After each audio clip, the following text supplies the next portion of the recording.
Aravan tax நேயர்களுக்கு அன்பான வணக்கங்கள். இந்த பிக் பாஸ் சீசன் 8ல ஒரு போட்டியாளராக நான் பார்க்கறது வந்து ஜாக்லின். பெண்கள் அணியில் இருக்கிறதுலே ஒரு ஸ்ட்ராங்கான ஒரு பிளேயர் அப்படின்னா அது ஜாக்லின். எந்த அளவுக்கு அவங்க ஸ்ட்ராங்கான பிளேயர் அப்படிங்கிறத அவங்க நேற்று ப்ரூவ் பண்ணியிருக்காங்க. ஜாக்லின் கிட்ட எனக்கு பிடிச்ச ஒரு விஷயம் என்ன அப்படின்னா, ஒரு பொண்ணு ஆரம்பத்துல இருந்து ஒரு வெறுப்பை சம்பாதிச்சு வச்சிருக்கு. என்ன காரணம்னே தெரியல. வெளியில இருக்கக்கூடிய மக்களும் வெறுக்கிறாங்க, உள்ள இருக்கக்கூடிய கண்டஸ்டன்ஸும் வெறுக்கிறாங்க. எல்லாருடைய ஒட்டுமொத்த நோக்கமும் ஜாக்லின் வெளியில போகணும் அப்படிங்கிறது தான் இருந்துச்சு. ஆனா ஜாக்லின் தான் பெண்கள் அணியில அதிகமாக கேம் ஆடுறதா இருக்கட்டும், கண்டென்ட் கொடுக்கறதா இருக்கட்டும், ஒரு விஷயத்த வந்து ஓப்பனா போல்டா பேசுறதா இருக்கட்டும், அதை ஸ்டார்ட் பண்ணி வச்சதே ஜாக்லின் தான். இந்த வீட்டில் முதல் வாரத்தில் அந்த பெட்ரூம்காக அவங்க வந்து போட்ட அந்த சண்டை, அவங்க தான் முதல்ல அதை ஆரம்பிக்கிறாங்க. ஸோ ஜாக்லின் பல இடங்களில் பல விஷயங்கள் வந்து பண்ணியிருக்கிறாங்க. ஆனால் அது எதுவுமே மக்கள் மத்தியில் போய் சேரலை. மக்கள் தொடர்ச்சியாக Jacqueline Vijay TV product, Priyanka மாதிரி இருக்கா, அந்த மாதிரி இருக்கா, இந்த மாதிரி இருக்கான்னு சொல்லி ஜாக்லினை மாக் பண்ணுறது, ஜாக்லினை வந்து ரொம்ப மோசமாக விமர்சனம் பண்ணுறது, வெறுப்பை கொட்டினாங்க. என்னதான் நல்லது பண்ணாலும் வெறுப்பை கொட்டுறாங்க ஜாக்லின் மேல. அப்படிப்பட்ட ஜாக்லினுடைய இன்றைய வளர்ச்சி இருக்கு இல்லையா? ஸோ இது எல்லாருக்கும் நிச்சயமா ஒரு மோட்டிவேட்டா இருக்கும். முக்கியமா மீடியாவில் இருக்கக்கூடிய நபர்களுக்கு மோட்டிவேட்டா இருக்கும். அதை பத்தி தான் இந்த வீடியோவில் நம்ம கொஞ்சம் பேச போறோம். அதோட சேர்த்து ஓட்டிங் அனாலிசிஸ், இந்த வாரத்தில் யார் வந்து லீஸ்ட் ஓட்டிங் வாங்கியிருக்காங்க, வெளியேறுவதற்கான வாய்ப்புகள் உள்ள நபர் யார் அப்படிங்கிறத பத்தி தான் பார்க்க போறோம். முதல்ல ஜாக்லினுடைய ஆரம்ப கால பிக் பாஸ் ஒரு 3 வாரத்துக்கு முன்னாடி எப்படி இருந்துச்சு அப்படின்னு பார்த்தீங்கன்னா, ரொம்ப கீழ்மட்டத்தில் ரொம்ப அடி வாங்கி, அதாவது வீட்டில் இருக்கக்கூடிய கண்டஸ்டன்ஸ் மத்தியில் ஸ்ட்ராங்கான பிளேயர் யார் பெண்கள் அப்படின்னு கேட்டால் கண்ணு மூடிட்டு எல்லாரும் சொன்ன பேர் வந்து ஜாக்லின் அவாய்ட் பண்ணிட்டு அந்த வீட்டுக்குள்ள எதுவுமே நடக்காது. அந்த மாதிரியான ஒரு இடத்த வந்து ஜாக்லின் பிடிச்சு வச்சிருந்தாங்க. டீம் கேமா இருந்தாலும் சரி, இண்டிவிஜுவல் கேமா இருந்தாலும் சரி, ஜாக்லின் அவங்களுடைய 100% வந்து கொடுத்திருந்தாங்க. விஜய் சேதுபதி அவர்கள் இருந்து உள்ள இருக்கக்கூடிய பிக் பாஸ் வரைக்குமே நான் பார்த்ததுலேயே வந்து உண்மையான நபர் அப்படின்னா அதுல நீங்களும் ஒரு ஆள் அப்படின்றத வந்து சொல்லியிருந்தாங்க. ஸோ அந்த மாதிரி தான் ஜாக்லின் இருந்தாங்க. ஸோ ஜாக்லின் ஆரம்பத்துல இருந்து இப்போ வரைக்குமே ஒரே மாதிரி இருக்கிறாங்க. எந்த இடத்துலயும் அவங்க வந்து தன்னுடைய நிலையை மாத்திக்கல. இப்போ எல்லாரும் என்ன பிஆர்னு சொல்லுவீங்க, பரவாயில்ல. எனக்கு ஜாக்லினுடைய வளர்ச்சி எனக்கு பிடிச்சிருக்கு. ஒரு மீடியா பர்சனா நான் அவங்க கிட்ட இருந்து சில விஷயங்கள் கத்துக்கணும்னு நினைக்கிறேன். ஏன்னா ஒரு இடத்துல ஒரு மக்கள் வந்து சம்பந்தமே இல்லாமல் நம்மளை வெறுக்கிறாங்க, அதே மக்களை திருப்பி நம்மளை லைக் பண்ண வச்சது இருக்கு இல்லையா, அது ஒரு வெற்றியாக தான் நான் பார்க்குறேன். அந்த வெற்றியை ஜாக்லின் அடைஞ்சிருக்காங்க. ஸோ இது எல்லா மீடியா பர்சன்ஸ்க்கும் தேவை, சரிங்களா? இப்போ அன்ஷிதா மாதிரி அந்த மாதிரி நான் சொல்கிறேன். ஸோ இப்படி போயிட்டு இருக்கக்கூடிய ஜாக்லின் வந்து வாரம் இந்த வீட்டில் இருக்கக்கூடிய நபர்களால் டார்கெட் செய்யப்பட்டாங்க. எல்லா வாரங்களும் இது வரைக்கும் நாமினேஷன்ஸ் நடந்த எல்லா வாரத்திலையும் ஜாக்லினுடைய பேர் இருக்கும். ஏன்னா சிலர் வந்து ஜாக்லின் ஸ்ட்ராங்கான பிளேயர்னு சொல்லிட்டு ஜாக்லின் பேரை சொல்லுவாங்க. சிலர் வந்து ஜாக்லின் வந்து மேனிப்புலேட் பண்றா, அப்படி வேற மாதிரிலாம் வந்து ஜாக்லினை போர்ட்ரே பண்ணி ஃபேவரிசம் பண்றாங்க, குரூப் கேம் ஆடுறாங்க, இப்படிலாம் சொல்லி வந்து ஜாக்லினை நாமினேட் பண்ணாங்க. வெளியிலையும் அன்அஃபிஷியல் ஓட்டிங்ல ஜாக்லின் வந்து கடைசி நிலையில வரைக்கும் போயிருக்காங்க. அப்படியே கொஞ்சம் கொஞ்சமா மேல வந்து இன்னைக்கு முதல் இடத்தை ஜாக்லின் பிடிச்சிருக்காங்க. அதுக்கு ஒரே காரணம் தன்னிலை மாறாம இருப்பதுதான். என்னைக்குமே இந்த வீட்டுக்குள்ள வந்து நான் இதுதான் அப்படின்னு ஒருத்தவங்க காட்டிட்டாங்கன்னா அந்த ஸ்டேஜ்ல இருந்து வேற ஸ்டேஜுக்கு மாறக்கூடாது. ஜாக்லின் அந்த வீட்டுக்குள்ள யார் கூட பிரச்சனை வந்தாலும் சரி, எத்தனை பேர் கூட சண்டை வந்தாலும் சரி, சிங்கிள் உமனா இருந்து அதை ஃபேஸ் பண்றாங்க. ஒண்ணு. இன்னொன்னு, தன்னை யாரெல்லாம் வந்து அளவுக்கு மீறி ஹர்ட் பண்றாங்களோ அவங்களுக்கு ஒரு பிரச்சனை போது கூட முதல் ஆளா போய் அங்க நிக்கிறதுல இருந்து எல்லாமே ஜாக்லின் வந்து பண்ணியிருக்காங்க. ஒரு டாஸ்க்ல வந்து முழு ஈடுபாடோட விளையாடுறதா இருக்கட்டும், அந்த டாஸ்க் வந்து நமக்கு சமமான டாஸ்க் இல்லை அப்படின்ற ஒரு எண்ணம் இருந்தாலும் அதுல தன்னுடைய 100% கொடுத்து அதுல எப்படி சுவாரஸ்யமா மக்கள் கிட்ட கொடுக்கலாம், ஒரு பேசுறதுலயே வந்து எப்படி மக்கள் கிட்ட சுவாரஸ்யமா ஒரு விஷயத்த கொண்டு போய் சேர்க்கலாம், இப்படி நிறைய விஷயங்கள் வந்து ஜாக்லின் கிட்ட பிளஸ் இருக்கு. ஆனா மக்கள் ஆஸ் யூஷுவல் வந்து வெறுப்பை கொட்டினாங்க. அதே மக்கள் இன்னைக்கு ஜாக்லினை கொண்டாட ஆரம்பிச்சிருக்காங்க. அதுக்கான காரணம் நேத்து நடந்த அந்த டாஸ்க். இந்த டாஸ்க்ல பாத்தீங்கன்னா ஜாக்லினுக்கும் சரி அன்ஷிதாவுக்கும் சரி அவங்களால அடக்க முடியல. அந்த அளவுக்கு அவங்களுடைய இயற்கை உபாதை வந்து அவங்கள புஷ் பண்ணுது. என்னதான் புஷ் பண்ணாலும் சரி, அவங்க சொன்னதெல்லாம் பாருங்களேன், இந்த வீட்டுக்குள்ள கேமரா இருக்கு, இது மக்கள் பாக்குறாங்க அப்படின்ற எந்த ஒரு கவலையும் இல்லாம ஜாக்லின் சொன்னது, யூரினே வந்தாலும் வெளியில நான் குடத்தை வச்சு போயிடுவேன், ஆனா நான் உள்ள போக மாட்டேன். ஏன் உள்ள போக மாட்டேன்? நான் மஞ்சரிக்கு கொடுத்த அந்த ஒரு வாக்கு, மஞ்சரி என்னுடைய பொம்மை எடுத்துட்டு போய் வச்சாங்க, அதனால அவங்களுக்காக நான் கேம் விளையாடணும்னு சொல்லி 3:30 மணி வரைக்கும் காலையில அது ஒரு லஞ்ச் டைமுக்கு அப்புறமா ஆரம்பிச்சிருப்பாங்க அந்த டாஸ்க். ஒரு நியரா ஒரு 2 மணிக்கு ஆரம்பிச்சிருப்பாங்க. அந்த 2 மணில இருந்து நைட்டு 3:30 மணி வரைக்கும் ரெஸ்ட் ரூம் போல, அன்ஷிதாவே சேர்த்து தான் சொல்றேன், ரெஸ்ட் ரூம் போல, சாப்பிடல. ஸோ இது ரெண்டுமே பண்ணாம ஒரு பொண்ணு நின்று ஸ்டபனாக இருந்து அதை செஞ்சு காட்டியிருக்காங்க அப்படின்னும் போது அவங்களுடைய உறுதித்தன்மை, மன வலிமை அந்த இடத்துல ரொம்ப ஜாஸ்தியாக இருந்திருக்கு. அது வந்து நிச்சயமாக பாராட்ட வேண்டிய ஒரு விஷயம் தான். அது வந்து விஜய் சேதுபதி பாராட்டுவாரா இல்லைன்னா நமக்கு தெரியாது, நம்ம அதை பாராட்டுவோம். இப்படி ஜாக்லின் பண்ண இந்த விஷயத்த வெளியில் பார்க்குற மக்களும் அவங்களுடைய லவ்வை கொஞ்சம் கொடுத்துருக்காங்க ஜாக்லினுக்கு. அதன் காரணமாக இந்த வாரமும் ஜாக்லின் வந்து நாமினேஷனில் இருக்காங்க இல்லையா. ஆனால் நாமினேஷன்லேயே அதிகப்படியான வாக்குகளை இப்போ வாங்கியிருக்கிறாங்க ஜாக்லின். கிட்டத்தட்ட 45,000 வாக்குகள் இப்போ வரைக்கும் அவங்களுக்கு வந்து வந்திருக்கு. இன்னைக்கு புதன்கிழமை, இன்னும் 2 நாள் வந்து அன்அஃபிஷியல் ஓட்டிங் வந்து நடக்கும். ஸோ ஜாக்லினோட ஓட்ஸ் அப்படிங்கிறது ஏறும்.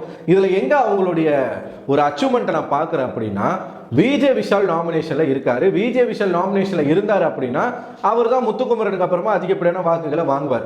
தொடர்ச்சியா விஜய் விஷாலுடைய பெர்ஃபார்மன்ஸ் லெவல் வந்து குறைஞ்சிக்கிட்டே வந்து வன்மம் அதிகமாகி சௌந்தர்யாவை தப்பா பேசுறதா இருக்கட்டும், இப்ப தர்ஷிகாவுடைய எமோஷன்ஸ் வச்சு விளையாடுறதா இருக்கட்டும், அந்த பொண்ணை யூஸ் பண்றதா இருக்கட்டும், இதை தொடர்ச்சியா மக்கள் பார்த்து என்ன ஆகுதுன்னா ஒரு வெறுப்பு வந்து விஷால் மேல வருது. அதன் காரணமாக விஷாலுடைய வாக்குகள் அப்படிங்கிறது குறையுது. ஸோ முதல் இடத்துல இருந்த விஷால் வந்து அப்படி கீழே போய்கிட்டே இருக்காரு. இப்போ 3வது இடத்துல இருக்கிறாரு. ஜாக்லின் அந்த இடத்த பிடிச்சிருக்காங்க, ரொம்ப ஸ்ட்ராங்காகவே பிடிச்சிருக்காங்க. இதன் காரணமா இப்போ நம்ம உறுதியாகவே சொல்லலாம், ஜாக்லினும் one of the finalist, top 5ல நிச்சயமா ஜாக்லினுடைய பேர் இருக்கும் அப்படின்றது. அடுத்து பார்த்தீங்கன்னா இதுவும் அடுத்ததா வந்து ஒரு புரட்சி மாதிரி தான் எனக்கு தெரியுது.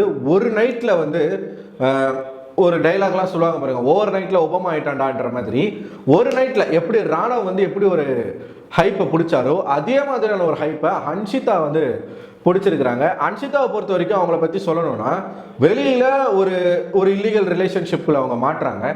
மாட்டினதுல இருந்து ஏகப்பட்ட நியூஸ் சேனல்ஸ், ஏன்னா இவங்க மாட்டினது பாதிக்கப்பட்டது இன்னொரு சீரியல் ஹீரோயின், இவங்களும் ஒரு சீரியல் ஹீரோயின், அதே சீரியல்ல நடிக்கிற ஒரு ஹீரோ, அவருக்கு வந்து 2 சைடும் வந்து கோல் போட்டிருக்காரு அப்படிங்கிற ஒரு விஷயம் தெரிய வர பயங்கரமான நெகட்டிவிட்டி. யாருக்கு? அன்ஷிதாவுக்கு பயங்கரமான நெகட்டிவிட்டி. அதுலேயும் அவ்வளோ நெகட்டிவிட்டி வாங்குறதுக்கான ஒரு காரணம் என்னன்னா, அவங்க பேசின ஒரு ஃபோன் கால், சம்பந்தப்பட்ட பொண்ணுக்கு ஃபோன் பண்ணி அந்த பொண்ணையை கொலை மிரட்டல் விட்ட ரேஞ்சுக்கெலாம் வந்து அன்ஷிதா வந்து பேசியிருந்தாங்க. ஸோ இதன் காரணமாக டோட்டலாக தமிழ்நாடு மக்கள் வந்து வெறுத்து ஒதுக்கின ஒரு நபர் அன்ஷிதாவாக இருந்தாங்க. இந்த வீட்டுக்குள்ளே வந்ததுலேருந்து அன்ஷிதா சொல்லிக்கிட்டு இருந்த ஒரே வார்த்தை என்ன அப்படின்னா, எனக்கு வெளியில் ஒரு நெகட்டிவ் இருக்குது, அந்த நெகட்டிவை நான் மாற்றணும் தான் வந்திருக்கேன் அப்படின்னு சொல்லியிருந்தாங்க. நம்ம கூட அப்போ என்ன சொன்னோம்னா, அந்த நெகட்டிவ் தானாக உருவாகலை, நீங்களாக உருவாக்கிக்கிட்டது அப்படின்றத நம்ம சொல்லியிருந்தோம். ஸோ அன்ஷிதா அப்பத்துலேருந்து இப்போ வரைக்கும் அந்த ஸ்டாண்டில் அவங்க மாறாமல் இருந்ததில் இருந்து நேத்திக்கு நடந்த அந்த டாஸ்கில் அவங்களும் ஜாக்லினுக்கு ஈக்குவலாக உறுதித்தன்மையோடு விளையாண்டு, தீபக் அவரோட பொம்மை உள்ள போகணும், மஞ்சரி எனக்கு உள்ள போகக்கூடாது அப்படின்ற ஒரு பிடிவாத குணத்தில் அவங்க நின்று விளையாண்டதுடைய நோக்கம், அதனுடைய தாக்கம் வெளியில் எப்படி இருக்கு அப்படின்னா, எங்கேயோ இருந்த அன்ஷிதா இன்னைக்கு ஓட்டிங் லிஸ்ட்ல 2வது இடத்துக்கு போயிருக்காங்க. ஸோ அவங்களோட வாக்கு அப்படிங்கிறது கிட்டத்தட்ட 35,000 வாக்குகள். அதாவது இப்போ வரைக்கும் ஜாக்லினை விட 10,000 ஓட்டு அப்படிங்கிறது வந்து கம்மியாக வாங்கியிருக்காங்க. ஸோ அதன் காரணமாக 2வது இடத்துல அன்ஷிதா வந்து ஸ்ட்ராங்காக இருக்காங்க. 3வது இடத்துல தான் விஜய் விஷால் இருக்காரு. அவர் வாங்கியிருக்கிற ஓட்டு எவ்வளோ அப்படின்னு பார்த்தீங்கன்னா, இப்போ வரைக்கும் அவர் ஒரு 27,000 ஓட்டு, அரௌண்டா ஒரு 30,000 ஓட்டு வாங்கிடுவார் இந்த வீடியோ ரிலீஸ் ஆகும்போது. ஸோ விஷால் அவருடைய சரிவு வந்து இன்னும் போகும். இப்போ சௌந்தர்யாவை பற்றி தப்பாக பேசுறது போய் இப்போ தர்ஷிகா கூட லவ் மேட்டர் அப்படின்ற ஒரு கண்டென்ட்ல சிக்கிக்கிட்டு இருக்காப்புல.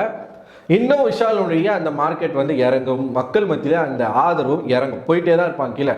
அடுத்து பார்த்தீங்கன்னா ரயன் கூட எங்கேயோ இருந்தார். ரயன் கீழே இருந்தார். போன வாரம்லாம் வந்து ஹாட் சீட்டில் உட்கார வச்சாங்க ரயனுடைய விளையாட்டு இந்த கேமில் ஒரு டீம்னா அந்த டீமுக்காக எப்படி விளையாடணும், அதில் தன்னுடைய இண்டிவிஜுவலிட்டி எப்படி காட்டணும், ஒரு விஷயத்தில் முடிவு எடுத்துட்டோன்னா அது சரியோ தப்போ அதை நான் செஞ்சு காட்டுவேன் அப்படின்னு சொல்லி ஒரு பிடிவாத குணத்தை வந்து ரயன் எடுத்து காமிச்சிருந்தாரு. இன்றைக்குமே அதை காட்டுறாரு அப்படிங்கிற ஒரு விஷயத்தை நம்ம பார்க்கணும். நான் வந்து என் ஃப்ரெண்டை தாண்டி நான் இந்த கேமில் என்னுடைய என் பார்ட்னரை நான் எப்போதும் நான் கைவிட மாட்டேன் அப்படின்ற ஒரு எண்ணம் வந்து ரயனுக்கு இருக்கு. ஸோ அதனால தான் அவங்க வந்து ஜாக்லினுக்காக அவ்வளோ சண்டை போடுறாரு அவர். ஸோ ரயனுக்கும் மக்கள் அவங்களுடைய ஆதரவையும் லவ்வையும் கொடுத்துருக்காங்க. ரயன் 4வது இடத்துல இருக்காரு. 5வதாக மஞ்சரிங்க. போன வாரம் மஞ்சரி தான் வெளியில் போகிற மாதிரி இருந்துச்சு. ஒன்று வர்ஷினி இல்லைன்னா மஞ்சரி, ஏன்னா சாச்சனாவை காப்பாற்றிட்டாங்க. இவங்க வந்து 2 பேரில் யாராவது ஒருத்தர் அனுப்பிடலாம் அப்படின்ற ஒரு இடத்துல இருந்து மஞ்சரி இன்னைக்கு கொஞ்சம் கொஞ்சமாக முன்னேறி அவங்களும் ஒரு ஸ்ட்ராங்கான ஒரு இடத்த பிடிச்சிருக்காங்க. 5வது இடத்துல மஞ்சரி இருக்காங்க. ஸோ மஞ்சரியும் இதே தான். இந்த வாரத்தில் நடந்த இந்த டாஸ்க் பல பேருக்கு வந்து பல விஷயங்களை மக்கள் மத்தியில் கொண்டு போய் சேர்த்துருக்கு. மஞ்சரி வந்து போல்டாக பேசினதுல இருந்து அவங்களும் ஸ்டப்பனாக நின்று ஒரு கேமை விளையாடி ஸோ அப்படி வந்து ஒரு பேரை மக்கள் மத்தியில் வாங்கியிருக்காங்க. அவங்களுக்கும் என்ன விமர்சனங்கள்லாம் இருந்துச்சு, ரொம்ப ஹெட் வெயிட்டு, ரொம்ப ரூடு, ஓவராக பேசுது, மேனிப்புலேட் பண்ணுது, பொய்யா பேசுது, இப்படி சொல்லிட்டு இருந்த மக்கள் வந்து இன்னைக்கு மஞ்சரிக்கு கொஞ்சமாக ஆதரவை கொடுத்துருக்காங்க. அடுத்து சத்யா தான் எனக்கு என்ன புரியல, எதுவுமே பண்ணலனாலும் சத்யா வந்து அவர் ஓட்டை வாங்கிட்டே இருக்காப்புல. அவர் வந்து ஒரு 12,000 வாக்குகளை வந்து வாங்கியிருக்காரு. அப்புறமா ரஞ்சித், அவரும் வந்து ஒரு 11,500 வாக்குகள் வாங்கியிருக்காங்க. கொஞ்சம் தான் வித்தியாசம் ரெண்டு பேருக்கும். அதுக்கப்புறமா சிவகுமார் இந்த வாரம் வெளியில் போயிடுவாருன்னு பார்த்தா அவர் வந்து கொஞ்சம் நல்லாவே ஓட்ஸ் வாங்கிட்டு இருக்காரு. ஸோ சிவகுமார் வந்து வெளியில் போகிறது டவுட்டு தான்.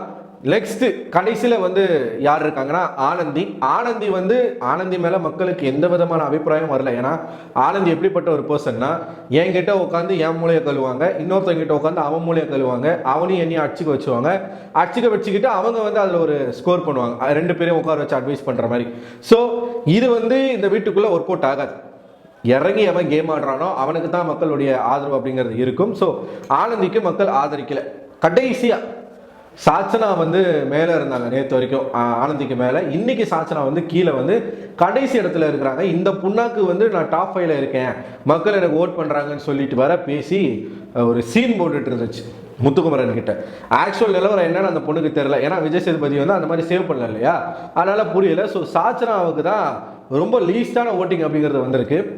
தமிழ்நாட்டில் யாரெல்லாம் பிக் பாஸ் பார்க்குறாங்களோ அத்தனை மக்களும் வேண்டிக்கிற ஒரு விஷயம் என்ன அப்படின்னா, இந்த வாரம் நாமினேஷனில் எவிக்ட் ஆகி சாச்சனா வெளியில் போகணும் அப்படின்றது தான். ஏன்னா எல்லா மக்களும் சேர்ந்து கொண்டாடக்கூடிய ஒரு எவிக்ஷனாக எது இருக்க போகுது, சாச்சனாவுடைய எவிக்ஷன் இருக்க போகுது. அதுக்கான காரணமும் அந்த பொண்ணு தான். அந்த பொண்ணுடைய வாய் எங்கே எதை பேசணும், எப்படி பேசணும், யார்கிட்ட பேசணும், என்ன மரியாதையோட பேசணும், எதுவுமே இல்லாமல் ப்ளஸ் இன்னொரு சைடு வந்து இந்த ஷோவை ஹோஸ்ட் பண்ணக்கூடிய விஜய் சேதுபதியுடைய முழுக்க சப்போர்ட் இருக்கிறதுனாலையும் மக்கள் ஒரு தக்க ஒரு பாடத்தை கற்றுக் கொடுக்கணும் அப்படிங்கிறதுனால சாச்சனாவுக்கு ஓட் போடல.